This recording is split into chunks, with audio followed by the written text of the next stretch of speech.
Bismillahirrahmanirrahim. Assalamualaikum warahmatullahi wabarakatuh. Alhamdulillahirrabbilalamin. Pada video kali ini kita akan membahas tentang uji inferensial, khususnya untuk uji korelasi menggunakan produk momen. Kompetensi yang diharapkan dengan adanya pembelajaran atau perkuliahan ini adalah kita mampu mengaplikasikan analisis korelasi sederhana dalam penelitian. Ya, tentunya setelah kita pahami bagaimana proses analisisnya, nanti ketika kita melakukan penelitian terkait dengan korelasi atau hubungan, secara sederhana kita sudah bisa melakukannya. Jadi nanti korelasi ini sebenarnya ada namanya korelasi sederhana, bivariat, kemudian ada korelasi berganda, ya, kemudian korelasi parsial dan lain sebagainya. Nah, khusus untuk pembahasan kali ini kita hanya fokus pada korelasi sederhana, khususnya untuk produk momen atau version, ya. Nah, sebelum kita membahas hal tersebut, saya ingin menunjukkan kepada kita semua bahwa statistik inferensial itu ada uji satu sampel, uji dua sampel, dan uji lebih dari dua sampel. Untuk kasus uji korelasi atau hubungan itu uji satu sampel. Jadi misalkan nih ada satu kelas, kemudian kita ingin menguji hubungan antara variabel X dengan variabel Y. Jadi kemudian ini uji kausal atau hubungan sebab akibat itu biasanya berkaitan dengan judul-judul pengaruh dan lain sebagainya, pengaruh X terhadap Y misalkan. Kemudian ada uji dua sampel, artinya ini bisa masuk pada analisis komparatif atau uji komparatif atau perbandingan. Kita membandingkan antara kelas A dengan kelas B. Misalkan kelas A itu dilakukan treatmentnya menggunakan metode pembelajaran X misalkan, kemudian kelas B treatmentnya dia menggunakan metode Y untuk meningkatkan kemampuan berpikir kritis misalkan. Kalau di luar konteks pendidikan misalkan nih satu kelompok itu menggunakan misalkan media online, kemudian satu kelompoknya menggunakan media cetak, kemudian kita lihat mana yang lebih efektif, media online atau media cetak untuk misalkan meningkatkan pemasaran seseorang. Misalkan satunya itu dia iklankan lewat media online, satunya lewat media cetak, kira-kira mana sih yang lebih efektif? Kita coba bandingkan dengan menggunakan uji inferensial. Nah, di dalam uji diferensial itu dikenal juga ada dua, ada parametrik dan non-parametrik. Parametrik itu apa? Parametrik itu ketika asumsinya memenuhi atau terpenuhi. Kemarin kita telah membahas tentang asumsi, misalkan ada normalitas, ada homogenitas, ada linearitas, ada kolinearitas, bahkan sebenarnya ada autokorelasi dan lain sebagainya, ya. Nah, yang akan menjadi fokus kita hari ini adalah ini. Uji parametrik untuk korelasi dengan menggunakan formula Pearson atau produk moment. Artinya bahwa untuk bisa melakukan uji Pearson ini ada beberapa syarat yang harus dipenuhi. Yang pertama syaratnya harus normal. Kemudian yang kedua harus linear. Kemudian selanjutnya datanya bentuknya adalah numerik, interval atau rasio. Ketika syarat-syarat tersebut tidak dipenuhi, maka kita menggunakan yang non-parametrik ini. Khusus untuk Spearman itu harus datanya interval. Harus datanya ordinal, ya, atau ring. Sama juga dengan kalau misalkan kita menggunakan uji yang lainnya. Misalkan uji korelasi kendal tahu dan lain sebagainya, ya. Sama juga halnya ini nanti, ya. Kalau misalkan dia memenuhi, kalau di sini nih syaratnya atau asumsinya ada dua, harus homogen dan harus normal. Nah, ketika tidak normal misalkan, maka kita bisa menggunakan ini atau kita bisa mencari outlier-nya dulu. Artinya kita bisa cek data kita, jangan sampai yang membuat tidak normal itu karena ada outlier, ada data yang berada di luar garis rata-rata kita, ya. Gitu. Kalau misalkan tidak ada lagi, maka kita menggunakan non-parametrik, kita menggunakan uji T-square, Mann-Whitney, dan lain sebagainya, ya. Sama juga untuk uji kausal atau hubungan sebab akibat. Kalau dia parametrik, kita gunakan regresi linear, ANOVA, MANOVA. Non parametrik kita menggunakan PLS ya. Oke, jadi fokus kita saat ini kita hanya fokus pada parametrik dengan asumsi bahwa semua syaratnya, asumsinya itu terpenuhi ya. Khusus pada pembahasan kali ini berarti asumsinya normal dan linear itu menjadi syarat mutlak untuk bisa melakukan uji inferensial korelasi dengan person atau produk moment.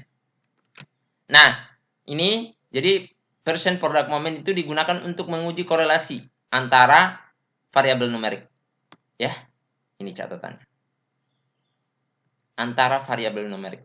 Kemudian yang kedua, syarat distribusi dari datanya. Datanya harus normal, kemudian korelasinya linear. Sehingga kalau demikian maka dia masuk pada parametrik. Maka uji ini bisa dilakukan. Ada dua model rumus. Hasilnya nanti sama. Ini model pertama, ini model yang kedua. Tergantung Anda mana yang Anda rasa mudah. Kalau yang pertama, kita hanya mencari ini. N itu banyaknya data dikali dengan sigma X kali Y. Jadi ini X kali Y dikalikan terlebih dahulu, kemudian dicari jumlahnya. Kemudian dikurangi dengan apa? Jumlah total dari X dikali dengan jumlah total dari Y. Kemudian dibagi dengan akar. N dikali dengan X kuadrat. Kemudian diambil totalnya, dikurang dengan sigma X dikuadratkan. Jadi hasil dari atas ini kita kuadratkan. Ya. Kemudian yang ini Y kuadratnya, kemudian diambil sigmanya, dikali dengan N, kemudian yang ini itu adalah yang ini lagi dikuadratkan. Kemudian untuk formula yang kedua kita menggunakan X rata-rata, Y rata-rata, dan standar deviasi X dan standar deviasi Y. Jadi ini maksudnya berarti nanti kita akan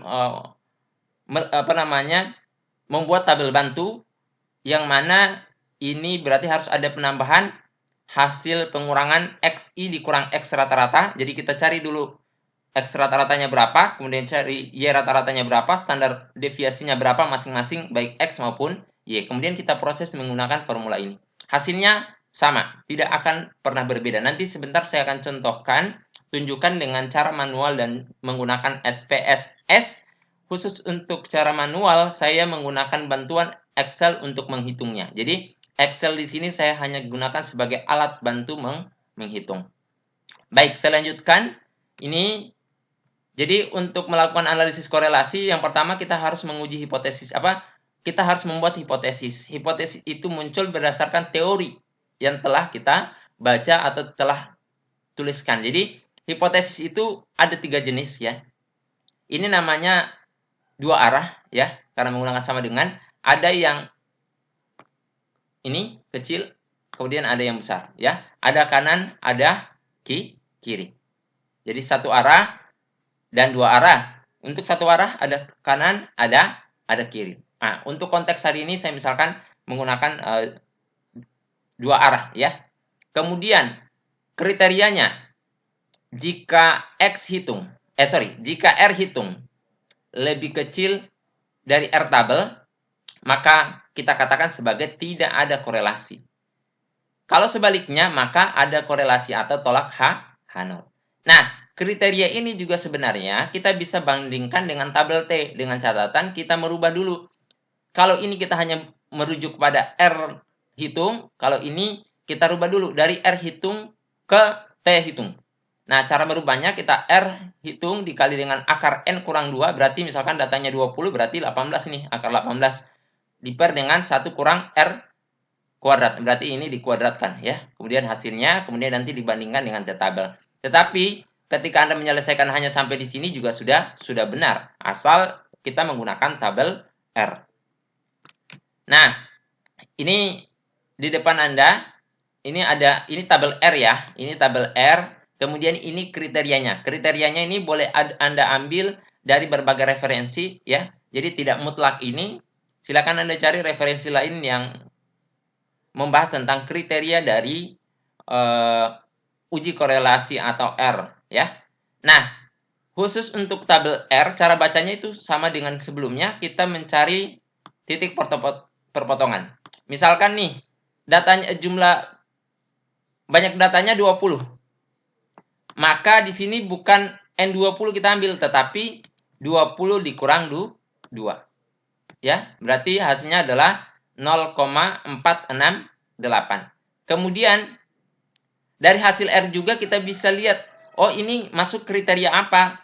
Ini kriterianya tinggi kah, cukupkah, dan lain sebagainya. Misalkan kalau 0,5 berarti dia masuk pada rentang ini, ya, agak rendah. Yang jarang sekali terjadi adalah ini. Ini tidak mungkin, ya. Ada korelasinya 1. Jadi nilai korelasi itu mulai dari -1 sampai dengan positif 1. Jadi kalau Anda memperoleh 2 misalkan, itu berarti otomatis prosesnya salah, ya. Prosesnya salah. Nilainya itu hanya berada pada rentang -1 sampai 1. Kalau dia minus berarti dia ada korelasi negatif, kalau dia positif berarti ada korelasi positif, ya. Oke, kita lanjut contoh soal. Nah, misalkan nih ada 2 data ini. Data ini saya sudah pastikan, ya. Jadi ini saya sudah analisis terlebih dahulu. Datanya itu dia normal dan linear. Jadi ini saya sudah bisa pastikan bahwa datanya itu normal dan linear. Kemudian nanti kita akan coba cari dengan menggunakan formula ini, kemudian menggunakan formula ini, ya. Nah, kalau menggunakan formula ini, tabel bantunya ini, ya. XY, X kuadrat, Y kuadrat. Karena memang yang dibutuhkan di dalam formula ini hanya ini. Tetapi kalau misalkan ini, berarti yang dibutuhkan itu apa? Ini, 1. Kemudian 2, ya. Kemudian hasil kali keduanya, ya. Kemudian cari standar deviasinya. Kemudian cari ratanya. Nanti kita coba tunjukkan di, di Excel sebentar, ya. Nanti hasil akhirnya kita bandingkan dengan SPSS. Oke, ini hasil output manualnya. Ini saya gunakan Excel, ya, untuk menghitungnya. Jadi bagian ini, ya, saya coba kode. Ini bagian ini digunakan untuk, ya, rumus yang kedua. Jadi yang rumus kedua ini saya kode. Nah, untuk rumus yang pertama, kita hanya menggunakan ini. 1. Yang ini tidak dimanfaatkan, ini dimanfaatkan untuk analisis yang lain, ya. Oke, jadi yang digunakan hanya ini. Jadi, berarti kalau Anda menggunakan rumus yang pertama, berarti Anda cukup menambahkan 3 kolom, ya. 1, 2, 3. Kalau Anda menggunakan rumus kedua, 3 kolom juga. 1, 2, dan 3. Yang ini, XY ini, dan XY ini berbeda, ya. XY ini maksudnya adalah hasil kali antara ini, ya. Gitu. Saya sengaja tulis singkat karena kalau saya tuliskan panjang ini kan agak ribet juga di sini. Nah, selanjutnya untuk mencari ini rata-ratanya, ya, saya cari dengan rumus Excel. Rata-rata X, ini rata-rata Y. Ini standar deviasinya, ya. Ini standar deviasinya. Ini jumlah dari X, ini jumlah dari Y. Kemudian selanjutnya ini adalah ini jumlah dari X kuadrat, jumlah dari Y kuadrat, jumlah dari X dikali dengan Y. Ini jadi sum semua nih, ya. Ini jumlah semua. Nah, hasilnya itu baik menggunakan rumus 1 maupun rumus 2 hasilnya sama, yaitu 0,564. Kita bandingkanlah dengan R-tabel. Ternyata R-tabelnya berapa? 0,468 karena total data kita ini ada 20. Dengan demikian apa? Terdapat korelasi antara prestasi dan kecemasan. Korelasinya bagaimana? Dia rendahkah? Kita tinggal bandingkan dengan kriteria yang sudah kita tuliskan tadi. Ini pembanding SPSS-nya hasilnya juga sama. Kita lihat, cara lihatnya bukan di sini, ya. Ini cara lihatnya bukan perpotongan antara prestasi dengan prestasi, tetapi prestasi dengan kecemasan, ya. Hasilnya berapa? 0,564. Sama dengan manualnya tadi. Nanti kita coba cross check satu persatu dengan cara manual maupun dengan cara SPSS. Nah, kita coba close. Oke, kita cek yang manual. Nah, yang saya ingin tunjukkan adalah untuk rumus yang pertama terlebih dahulu. Ya, saya coba copy yang ini. Saya coba copy ya.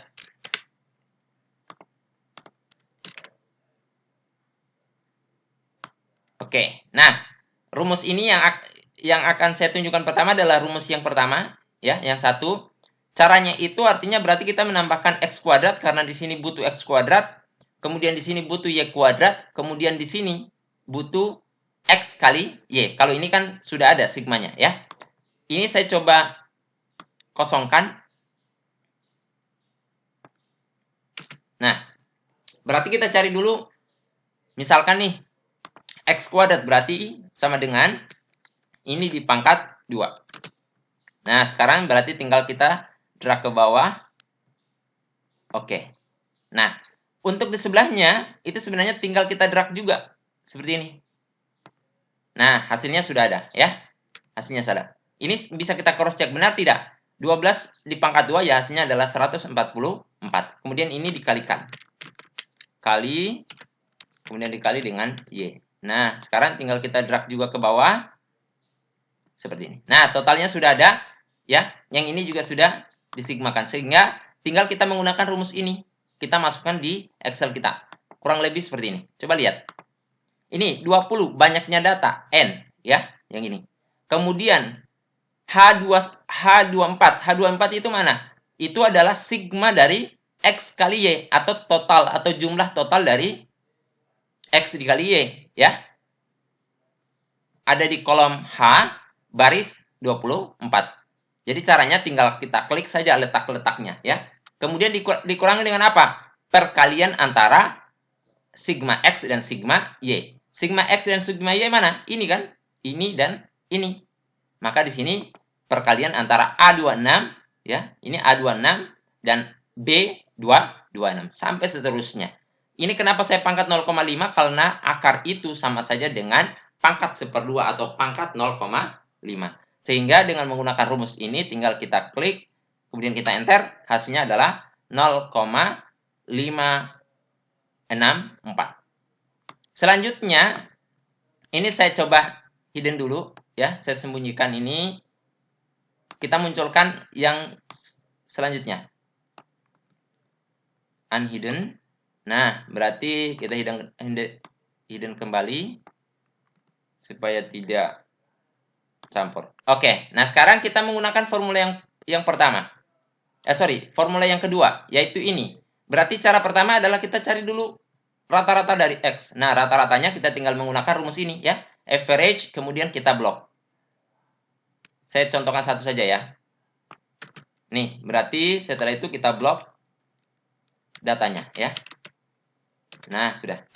Hasilnya adalah 65, jadi saya kode 65,3. Ini juga hasilnya adalah 13,75. Kemudian standar deviasi juga menggunakan ini rumusnya. Kita tinggal tulis STDF, ya. Kemudian kita blok. Sama juga di sampingnya ini, ya. Sama juga dengan ini. Kemudian selanjutnya apa? Dari rumus ini yang diminta apa? XI dikurang X rata-rata. Berarti yang ini masing-masing ini dikurang dengan X rata-rata. Hasilnya adalah di sini, ya. Saya coba hilangkan dulu ini.